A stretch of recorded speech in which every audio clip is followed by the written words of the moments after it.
Hello everyone, welcome back. Thank you so much for stopping by. Happy Easter to you all. So my people, it is really heartbreaking, and also I wept when I listened to Allen Onyema's interview, the challenges that he faced. He called it internal and external conspiracy before he achieved this London route. It took him good 7 years, my people. He talks about the dirty international aero politics behind the failed attempt by Nigeria Airlines. My people, he even said that his own country, Nigeria, denied him when he tried to get this TCO, which is Take Country Operation Permit, and this is a must. This is really heartbreaking. Not only that, Nigerians, we are supposed to be rejoicing right now, but there is this particular people that have turned everything now into tribalism, into bigotry, my people. So look at what Rufai said here. He said Airpeace is flying to London as international thing of proud. But Nigerians are talking about clothes, my people. Hey, why do some Nigerians hate Nigeria?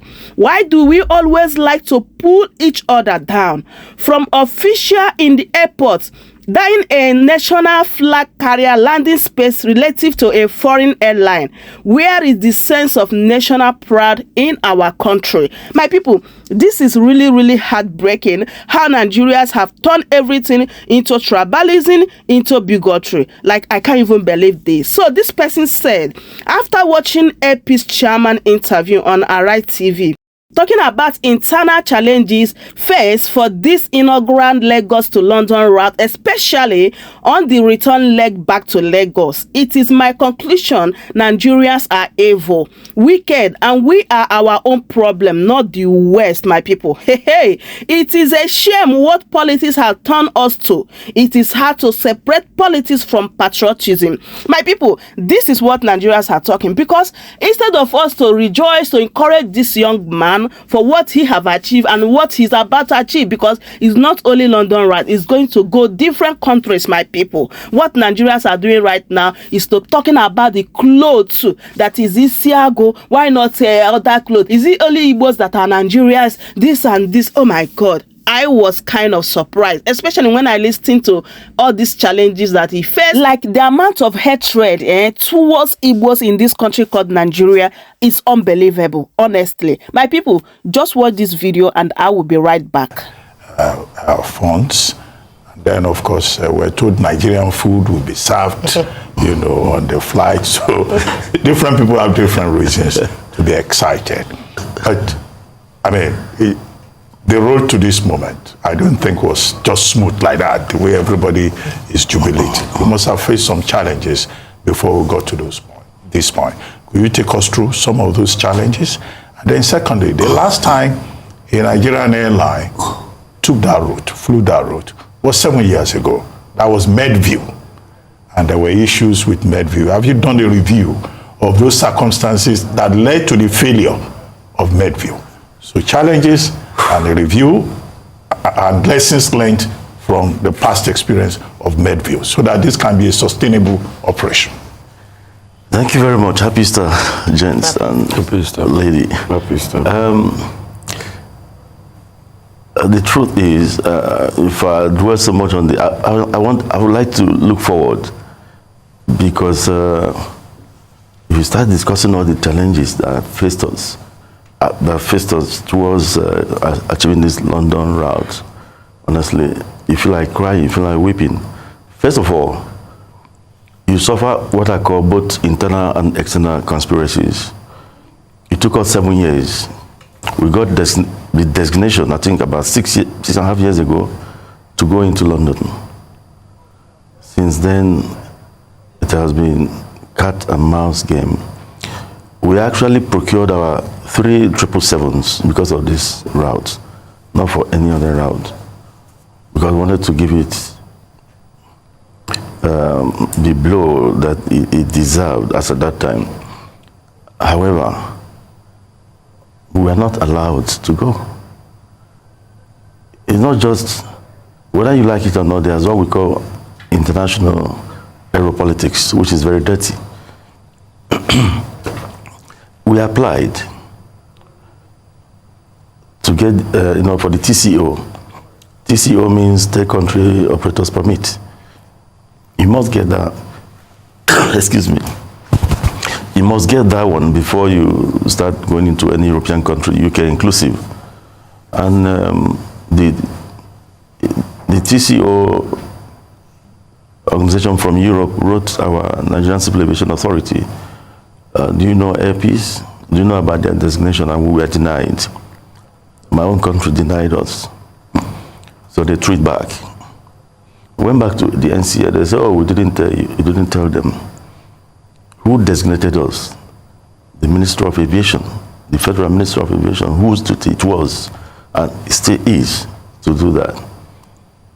Well, we said, okay, we are ready. They refused. They said, until they allow us to apply.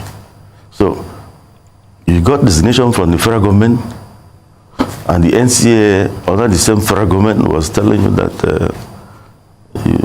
you should not make any application towards going into the UK. Meanwhile, you gave us the nod to go to China, go to India. China is 14 hours, about 13 hours going to Guangzhou and 14 hours coming back. India is about 12 now because of the closure of the Sudanese airspace. About 12 going, about 13 coming back. Yet, you didn't find this airline worthy to go into the UK. 6 hours, piece of cake. For an airline that is doing over 160 hours of flying daily in this country, no other airline in the entire West and Central Africa does that much. 160 hours of flying, unblemished, no issues. What is 6 hours?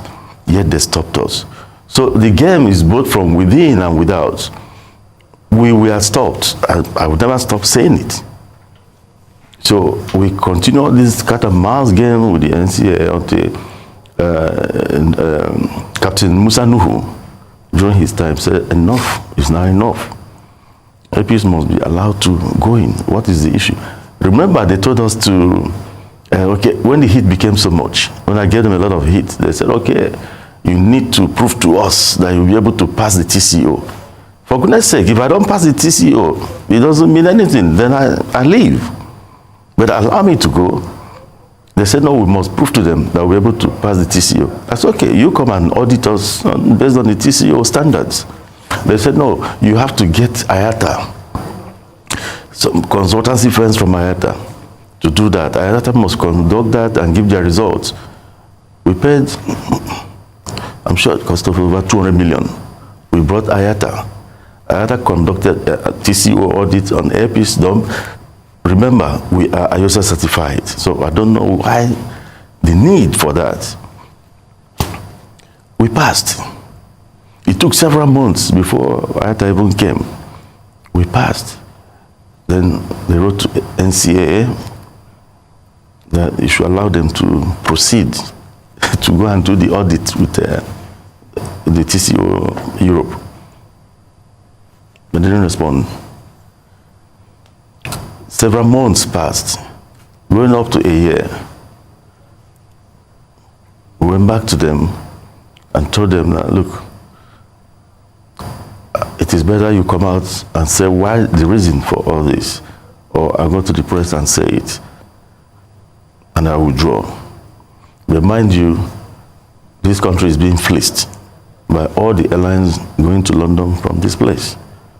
People were paying 5 times more than they should have been paying. All sorts of reasons were being given to this. And you say you don't have capacity. You have 3 777s, worth several hundreds of millions of dollars lying out there, fully purchased by this airline. That was when they said, okay. We are now going to audit you ourselves. Not minding the result of the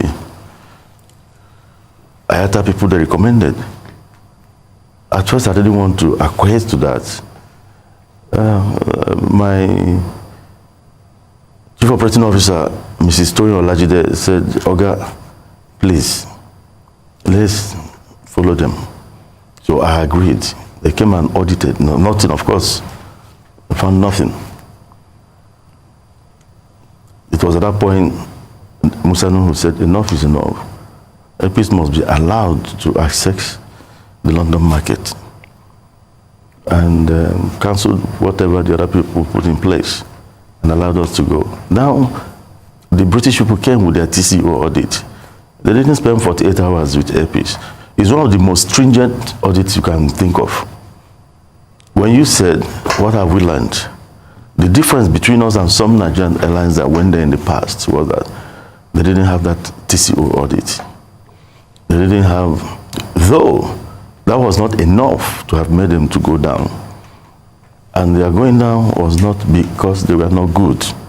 I will tell you, even in the last 1 week, what we have seen, if we are not, if God is not with us, we would have said, okay, let's go. Let's close it before we start losing money left, right, and center. Those Nigerian airlines were dealt with under the dirty international aeropolitics, and they suffered for it. So I knew all this, and I said, I must go bona fide into the UK. I must get it as of right. When you get the TCO, you should pass it, and you get your FCOP, that your permit now to operate. That is the best. But do you know when we applied, the UK people told us, you know, this TCO is too, you may not be able to pass it like the other Nigerian airlines, you may not be able to get it. Why not look for partnership or get wet lease from a UK carrier or European carrier? Once you fall to that trap of depending on wet lease alone for your operations, they will deal with you. They could use those people. They wake up one morning and tell you that, you know what, for one reason or the other, we cannot continue. Yeah. And your operations are destabilized. Yeah. And they treat you so condescendingly. But Airpeace went in there very strong. We passed the TCO audit. There was nothing they could do. In fact, there was a day they wrote us something that would take about 39 pages, expecting us to take about 2 or 3 months to complete it. We completed it in 2 hours because these were processes we are used to. I keep on telling Nigerians, the safety protocol in Airpeace is second to none in the world. It's unfortunate that we don't believe in our own. Those 777s you're seeing are being maintained by the world's most expensive and the best MRO. It was Israeli aerospace industries. I pay that much because I want safety. Our safety department, our engineering departments, maintenance departments are top notch. If I'm lying, let NCS say so. After all, ICAO came to Nigeria. Who did they audit? It was Airpeace. If we had failed, Nigeria would have failed. So Nigerians should start believing in their own.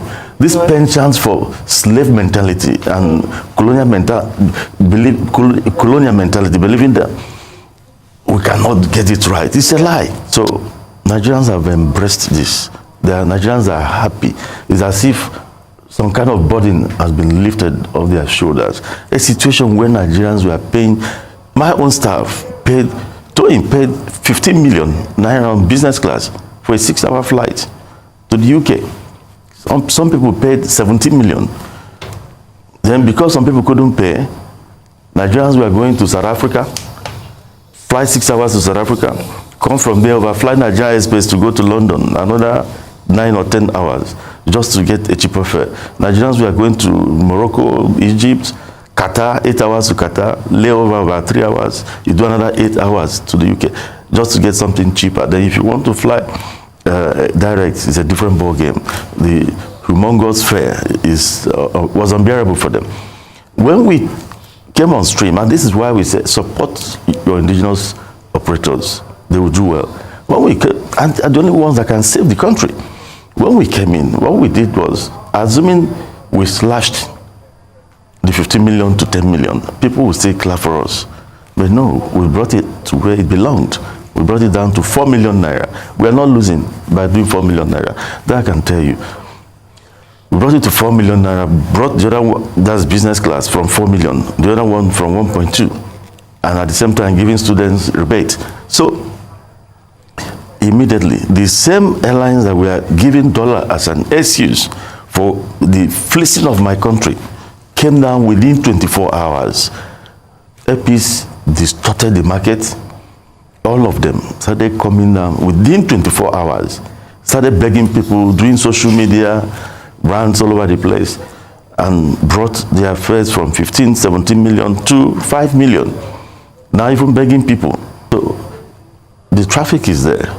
However, the last 48 hours has not been easy. First of all, you were told by Gatwick Airport to deposit 3 million or 2-point-something million pounds before you start. For goodness sake, those British Airways and Virgin, are they paying that amount of money to Nigerian airport as security deposit? And when you ask them, I say, okay, when are we going to get this money back? And they will tell you, no, until you stop flying to Gatwick, until you stop flying. So for the rest of your life, you put there. So we started negotiation. They brought it down to some level. The fact is that all the ground handling, when they want to deal with you, they use everybody around you. The ground handling companies, you must pay this and that as security deposit. Catering, 740,000 pounds, that's over 1.6 billion. A security deposit that they will keep forever. It's not as if they'll be drawing down from the money. I've never seen such a thing before, and they don't do it to other people. That's the truth. So they let all this. In fact, on our inaugural flight out of London, we were given a particular place for check-in. For the past 1 month, we knew this would be our check-in. That was where the trainings were done, everything done. Then a few days to the inaugural flight out of London, you changed it and gave us a place where the carousel was not working. On our first day, we left this country. We wanted to make sure we post 100%, not 90, on-time departure, going to London and coming back. On the first day out of Nigeria, with all the fanfare at the airport, we didn't delay our flight. We went right before time, and we arrived UK 20 minutes before time. But the check-in process was cumbersome because you have to. They put us in a place where you have to check in somebody, then carry the load manually to go and drop in another place. They made us pass through all this. The next thing, your boarding gate, they say, oh, the system has broken down, it's not working again. All those antics. If they don't use them, they use the to me, they should allow us be. That's the truth. But these are unspoken. These are unspoken. You might expect more. They can even use your catering. Okay. So it doesn't end there. But it's been good.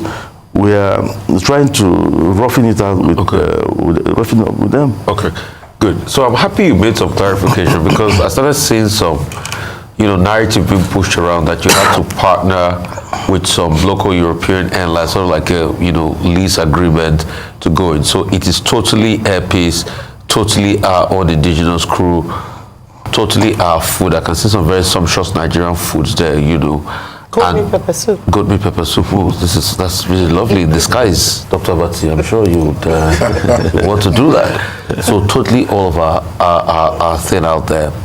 Secondly, I'd like to ask, because I had a chance to fly the last airline that went in there, that was Medview.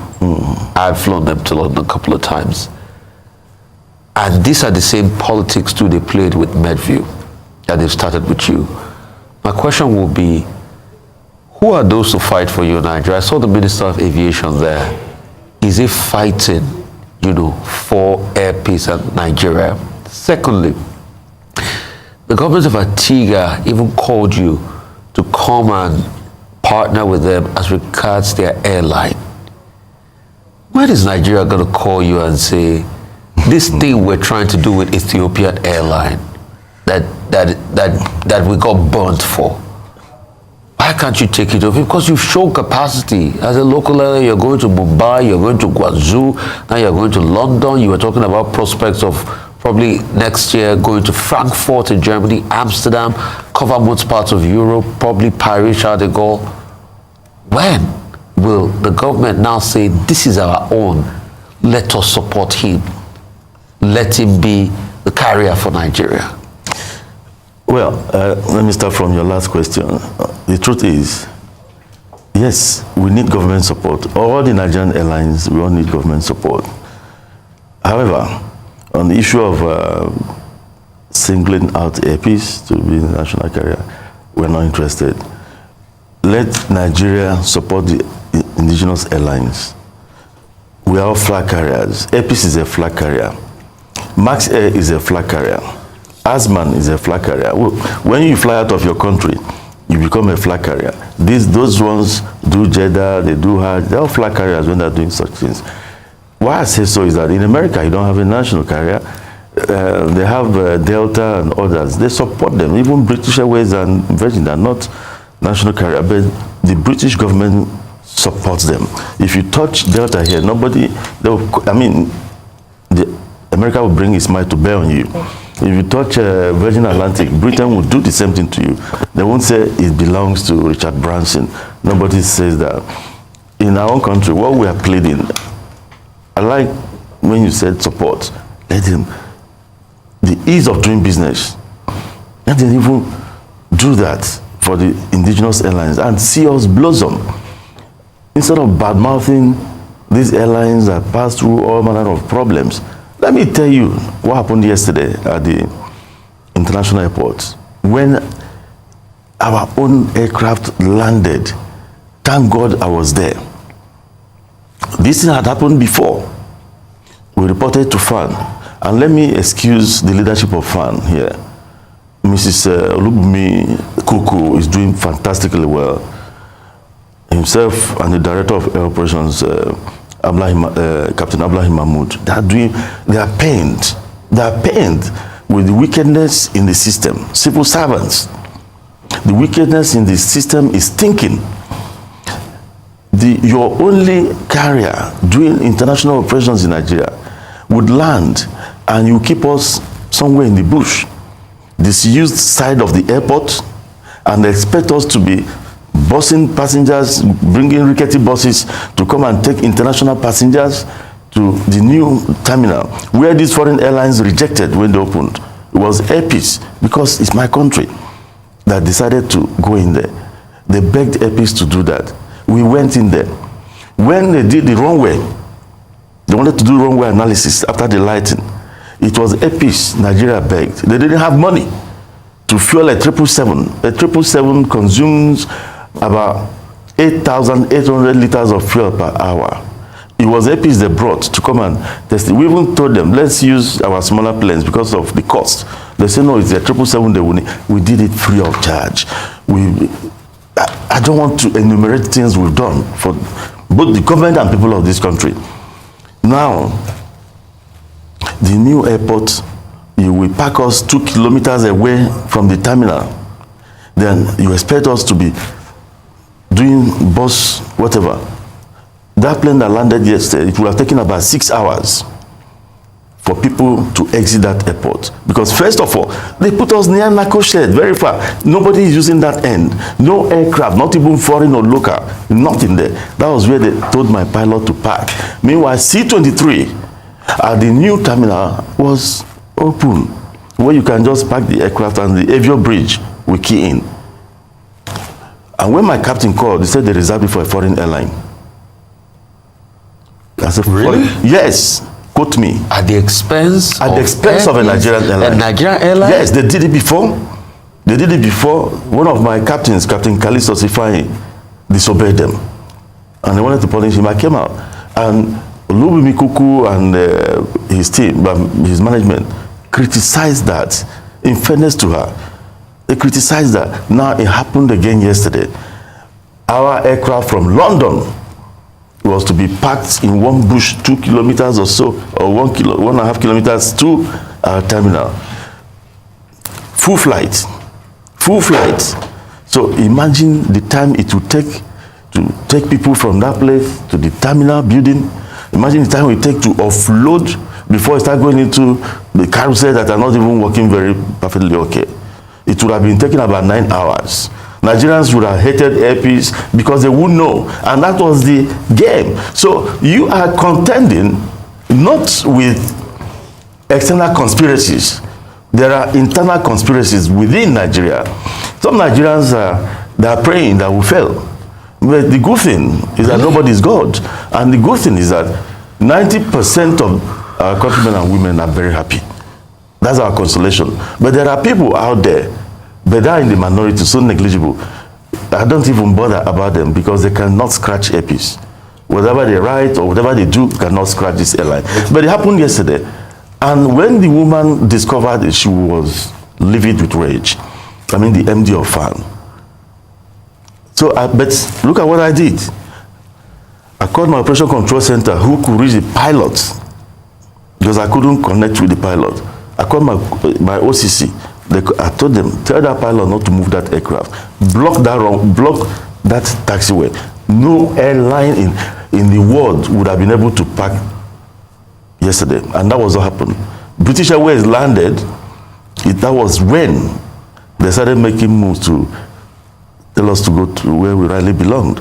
And remember, this woman had said on television, he had that, when she said that a place had been dedicated for Airpeace as the home airline. When you go to Britain, you have an entire Terminal 5 for beer. Then in my own country, some civil servants or some people didn't see. And the DG of the Nigerian Civil Aviation Authority was on board my aircraft. About 4 senior staff of NCA were on board of that aircraft. And he had to go because they delayed the flight about 30 minutes. Standing in one place for 30 minutes. What kind of country is this? So when the DG who was on board contacted the captain to know what is happening, and I think he went into the cockpit, and they called the people in tower, the airport control people. And the captain told the airport control that even the DG of NCA is on board this aircraft. And the guy said, and so what? That will show you some people's determination not to, they don't see beyond their noses. But that wickedness will not last. And one thing is that anybody that fights me or fights anything I'm interested in will have himself hurt and regretful at the end of the day. Chai! What kind of a country is this indeed? Like these people, they are trying everything possible in order to frustrate this man. If not that this man is an Igbo man, he would have given up. You know, Igbo men, they have this spirit of determination when it comes to business. My people, know you very well the impact Airpeace and the Allen Onyema have impacted and still impacting in the life of Nigerians. Instead of them to support, they're out there praying so that this man will fail. What kind of a country is this, my people? Look at what he's doing. Other airline, they have brought their prices down just because of Airpeace, my people. Before, their prices are almost 15 to 17 million, but right now they have come down to 5 million. Before, they are using naira and the dollar exchange rate as excuse, but right now they have come down to 5 million just because of Airpeace. This is what Nigerians supposed to be doing, like praising this man, rejoicing for this good news. But what are they doing? Trying everything possible in order to put this man down. Hey, this country, my people, this country is something else, honestly. My people, as I make I bring this update to, I hope you hear what this man said here. This is really, really heartbreaking. Yeah, I would love you guys to leave your thoughts in the comment section. What do you think about this video? And please don't forget to subscribe if today is your first time for more updates. Yes, and also share the video, my people. I will see you guys in my next one. Thank you so much for watching, and a goodbye for now.